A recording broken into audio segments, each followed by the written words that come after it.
My name is Jay McMillan. I am the chairman of the board of directors for the Chamber. We'd like to acknowledge before we start a couple key people that are with us this evening. We have Kyle Paulette from Congressman Sandra Levin's office, Rudy Serra, state representative for the 27th District, Helene Zach, Oakland County Commissioner, Vicki Barnett, state representative, city manager April Lynch, Chief Collins and Chief Sullivan, all of our city departments head that we're so happy to have you partner in this opportunity with us. Michael Hennis from the DDA chairperson. We have Chris Hughes. We have Cindy Wilcox from the DDA's office. Scott Galloway, former city councilman. And we'd like to have a special thank you to Dino's for the wonderful food that they supplied, as well as the Rust Belt for the venue that we're in this evening. So without further ado, I'd like to introduce Mayor David Coulter.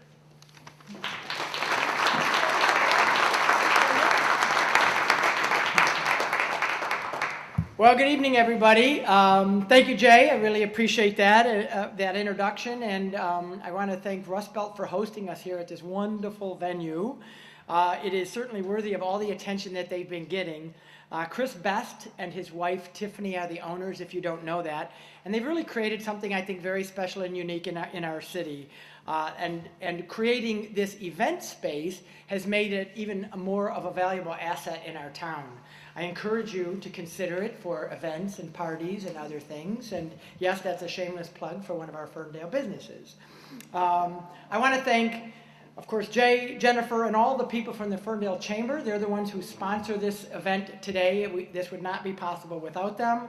You may not know this, you may, but the Chamber was recently awarded as a best-in-class chamber in the state, which surprised absolutely no one who knows all of the great things that they do. So a round of applause for the Chamber of Commerce.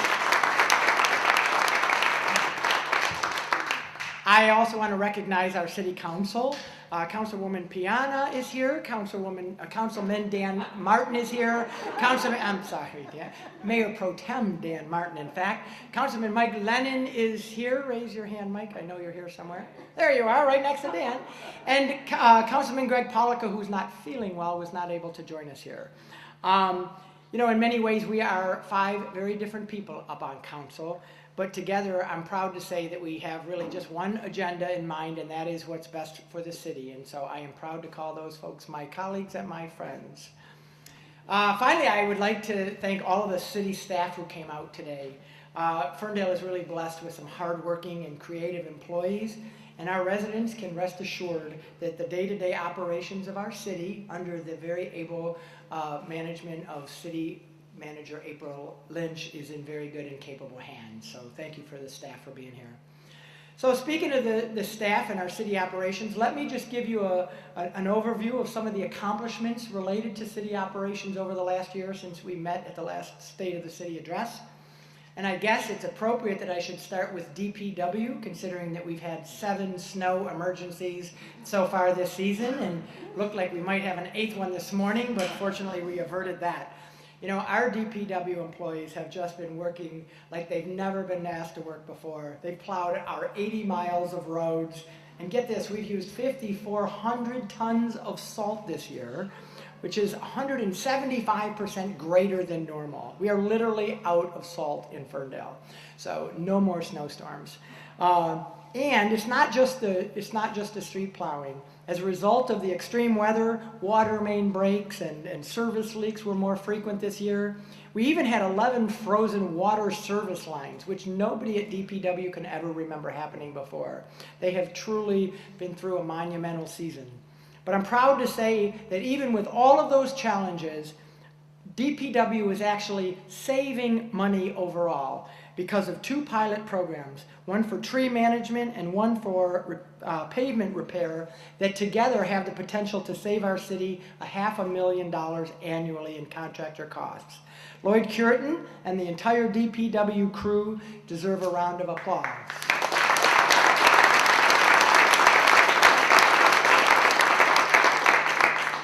In addition, our city remains safe and is getting safer. Police Chief Collins tells me that Part 1 FBI crimes in Ferndale were down again last year in nearly every category. Unfortunately, we did experience a rare murder in our city last year, but I'm proud to say that as a result of some outstanding detective and officer work, the suspect was apprehended within days and is now behind bars. So thank you to our police department as well. Our fire chief, Kevin Sullivan, who is here, he had a busy year as well as we explored a potential partnership with the city of Hazel Park for a fire authority that we had hoped could reduce costs and protect our fire services. Unfortunately, those talks have not led to an agreement, and it's back to the drawing board for ways to maintain our outstanding fire department. Whatever we end up deciding, however, I want residents to know, as well as our fire customers in the city of Pleasant Ridge and the Royal Oak Township, that we will not compromise our mission to provide a full-service fire department with the quick response time that we've always been known for. You may have also noticed since last year that the look of our town has begun to change a bit. We completed the streetscape makeover on West 9 Mile Road, and this area now looks and feels a lot more like the rest of our downtown. Yeah. I think that was someone from the DDA that got that applause started, because they know how much work went into that. And you know, we didn't just do it for appearance's sake, though, let me just say. We're already beginning to attract new businesses that want to be part of the revitalization of our West End. And to that end, I do want to thank the DDA Board Chair, Mike Hennis, all the board and the staff that are here who worked so hard to help that project to become a success. And I also, by the way, want to acknowledge our Mayor Pro Tem, Dan Martin, who ably serves as my co-representative to the DDA. Really proud of that project and happy to get that accomplished. Another project that is changing is our courthouse. And by this summer, you will see a building that is safer and more functional, and together with the improvements to our police department, will begin to help revitalize that part of East 9 Mile Road as well. And speaking of the court, of course, I want to take a moment to mention our district court judge, Joe Longo, who came back to work just last week after battling a life-threatening illness since last fall. Ferndale is so fortunate to have Judge Joe and his passion and his hard work, and I just want to express how grateful I am for his recovery. If you're watching, welcome back, Joe. Another accomplishment for our city last year was the launch of our brand new website. I hope that you've taken an opportunity to use it. We want it to be a user-friendly way that you can connect with the city. Next week, you'll also be able to use our mobile phone app that'll get you the same services. And I need to recognize Joe Gaucho and all the work that he did in helping to put our website together. You know, when I think about people like Joe and others on our staff, I'm reminded of something I heard about a week ago that said, it really resonated with me. It said, if you're the smartest person in the room, you're in the wrong room. I really believe that's true, and I really believe that it's not my job to have all the answers and to come up with all the ideas. But we have folks in the city hall and throughout our city who have more ideas and are smarter about these things than I am, and I am privileged to work with all of these folks who help make our city run. Another success last year, I would say, is our Parks and Recreation Department. I don't see Jill here, but is Jill here? Oh, there's Jill. Didn't get a chance to see you. Jill and Lloyd co-chaired our Blue Ribbon Task Force on Ferndale Parks. I always got to look because we've changed the name of that a couple times. But I announced that at last year's State of the City address. And I said that the mission was simple, to go out and get input from our residents and find out what features and programs that they wanted and would like to see in our parks, and then make recommendations on council as to what we should do. I also said I didn't want to dip into our fund balance to pay for those improvements, which made their job all the harder. But I'm happy to say that they did a great job, and they did report back to council last November, and we are going to begin to see the results of their efforts this summer. Everything from a new dog park, to a walking trail, to a disc golf course, and new play structures. I want to thank Jill and Lloyd, and also Councilman Pollica, for agreeing to take the lead on the effort going forward to make sure these and other projects actually get accomplished. Let me talk a little bit about the economic conditions of Ferndale. I've focused a lot on economic development since I become mayor, as some of you know, because I happen to believe that sound economic foundations in a city will make all the other successes possible. So I'm proud that, for instance, one of the first things I did as mayor 2 years ago at this address is create the Mayor's Business Council, which was an advisory group of local industrial and commercial CEOs that are working with us to identify strategies to help businesses grow and create jobs and flourish in Ferndale. And that environment is indeed flourishing. Unemployment in Ferndale is now under 7%. The vacancy rate in our industrial area is under 5%, a dramatic improvement and a testament that hard work and planning really do pay off. We also see it in our downtown with a vacancy rate now under 4%, with more than 25 new net businesses, net new, so not replacements, a net new 25 businesses in our downtown in the last year that created almost 300 new jobs and an impressive $5 million in new investment in our downtown. On a personal note, maybe one of my favorite statistics about downtown is that angry calls and emails to the mayor about parking have declined 98%.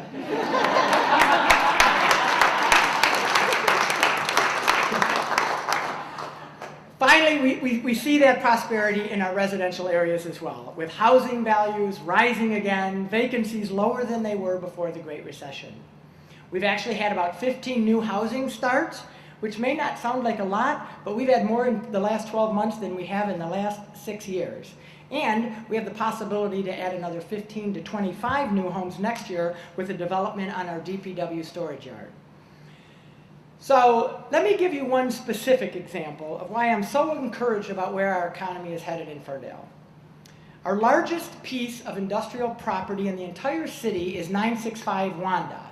Yes, I've memorized the address. And I've memorized it because this large piece of property has sat vacant for over a decade. But this past year, it was purchased by Jeff Denha of Brass Aluminum Forging.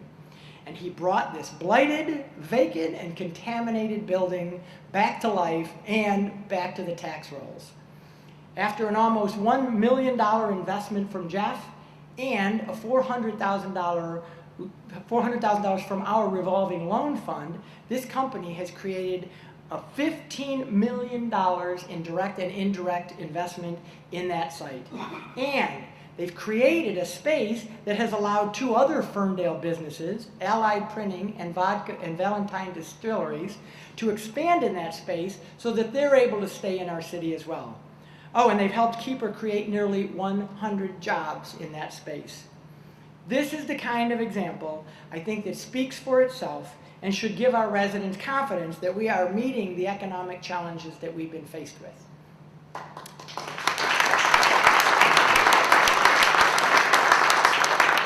Now, having said that, I also want to be clear that there's very real financial challenges that still remain. While taxable values of our homes and businesses are finally starting to climb again, we still face budget shortfalls, like the $1 million shortfall that we faced in last year's budget. Now, we covered that last year mostly by not investing in large capital and infrastructure projects, but those big ticket expenses can't be put off forever. Staff and council have been working hard to create efficiencies and maintain staffing levels while trying to find ways to save money, but still shortfalls remain. We will be challenged over the next 5 years as we dig out from the hole of the recession to keep our expenses down. And let me be transparent and realistic as well that the Headley millage that we approved a few years ago and that will expire in 2016 will likely have to remain at some level. In addition, Lansing continues to do us no favors, as you can imagine. For some reason, this governor does not have a pro-city agenda, I'm sorry to say. Not only have they reduced contributions to cities like ours, contributions that pay for fire and police and road repair, but the potential elimination of additional revenue poses a very real threat to our financial health. And so, on that note, I want to announce a new partnership tonight that we will seek to create over the next few months to help us have a stronger voice in Lansing. This was actually an idea that came out of our council goal-setting meeting, and Councilwoman Piana, Bridget Deegan-Krause, and others helped surface this idea. The city is going to reach out to the school board, the library board, the DDA board, and any other public group that wants to join us that essentially have the same challenges and frustrations with Lansing as we do. And we're going to work on how we can combine our efforts to more effectively lobby Lansing for the health of all of our organizations. It is my hope that a more united voice, perhaps someday even expanding to other cities in our community, in our region, can make a bigger difference in Lansing as they debate policies that have a direct impact on our financial health. So more on that group in the coming months. But even on the budget, we have encouraging signs. In fact, I'm very happy to announce tonight for the first time that we've got some very exciting news about our financial health. Cities like ours, you may know, are graded by rating agencies. And for the first time in several years, our rating was just increased by Standards & Poor's from an A+ to a AA-.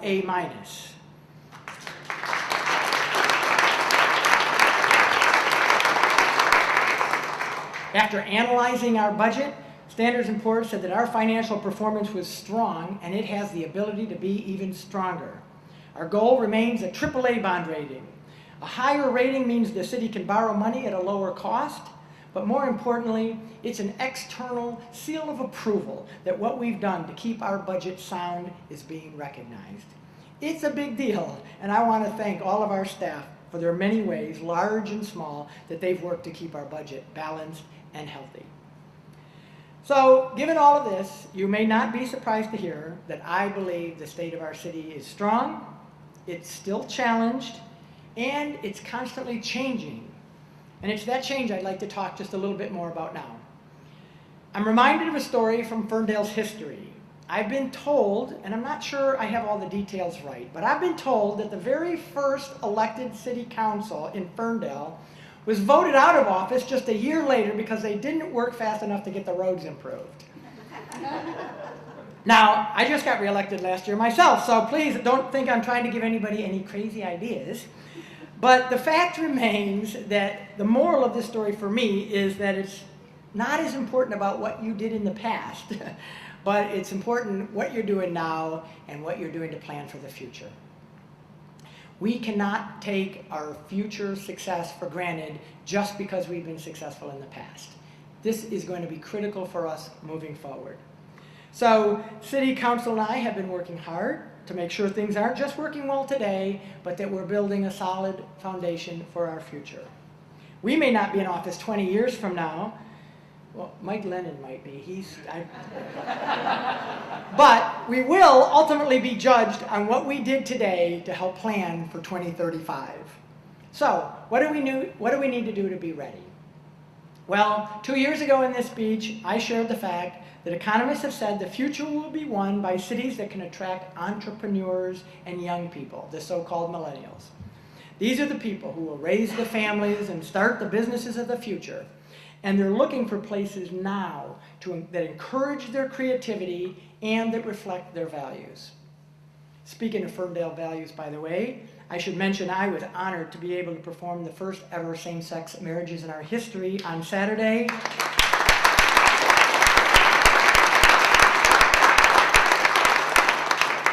Equality and inclusion are exactly the values that I'm talking about.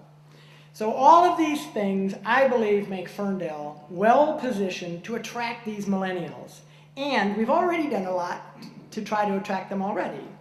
It's why our city has made being pedestrian and bike-friendly so important. And it's why people like Councilwoman Piana spend so much of her time on transportation issues. It's also why, and I want to be clear about this, that it's important to all of us in the city that even as we grow and change, that we maintain our unique, inclusive, and quirky charm, right? Because Ferndale won't stand out by blending in, and we don't intend to.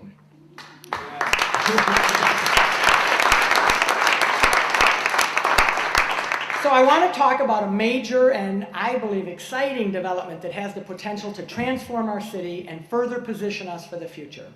Now, many of you have probably heard this, but the city has entered into an agreement to explore a possible redevelopment of two of our parking lots downtown. The Withington lot right behind Rust Belt Market and the Troy lot behind Rosie's. Now let me be clear, we have not approved any plans yet. This is just the beginning, and there are many steps between now and when we might have a project approved and ready to go. Over the next year, the city and the developer will be working closely with the community to ensure that all the details are covered and that this addition is a benefit to our city and our businesses, and that it strikes that right balance between evolving our city and maintaining the things that make us unique.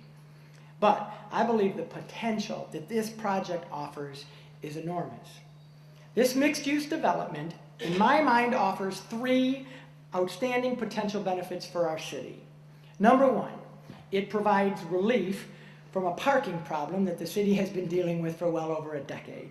Having 2 new parking structures could eliminate the congestion that we see downtown, especially during our peak hours, and not to mention the congestion we've seen on the adjacent residential streets. Number 2, it could provide for new downtown apartments and lofts. This is important not only to help increase the density of our downtown residential base, but also to provide the additional foot traffic that can help make our residential businesses more successful. And finally, and I think what really made this proposal stand out to council, is that it could provide the right kind of office space to bring in quality jobs from second stage technology and engineering firms, the exact type of jobs that are sought after by millennials. These are high-paying jobs with employees that, by the way, would also add to the foot traffic of our downtown. I suppose I should mention another benefit, which is that this development has the potential to contribute to our tax base and increase property values throughout the city. So I think it offers a benefit for everyone in our community. Now, as I've said, one of the keys to this project is the office component. And with so much office space available on the market in Southeast Michigan, you may wonder how this makes economic sense.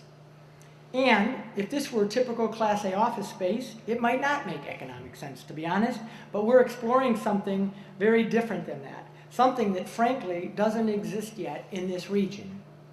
Technology companies thrive in a space that is functional and progressive, in space designed to allow for collaboration and flexibility. By the way, I don't pretend to know this from experience, but we're fortunate to have a partner in this project who knows exactly what tech companies need, because he started and grew a very successful company right here in Ferndale. Jake Siegel created Livio Radio in the guest bedroom of his Ferndale home in January of 2008. He started Livio as a software company that enabled smartphone users to stream their phone apps through their car radio.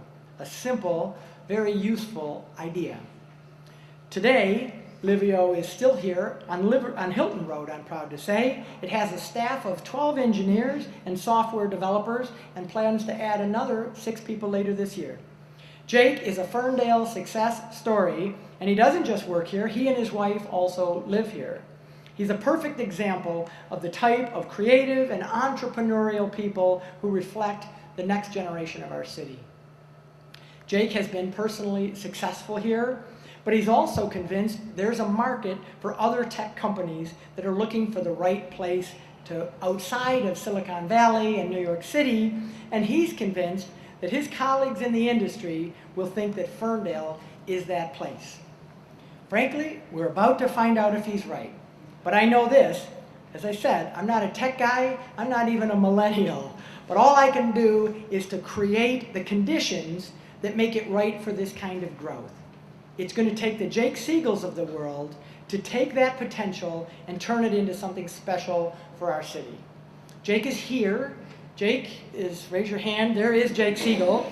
And I know that you're going to be seeing a lot more of him over the next year. Friends, Ferndale is evolving, and our challenge will be to encourage that change, to embrace it, to allow it to help strengthen us while keeping the things that make us special exactly the same. Frankly, I'm excited to be a part of it, and I'm thankful that you're all a part of it too. I appreciate that you're here tonight. Thank you very much.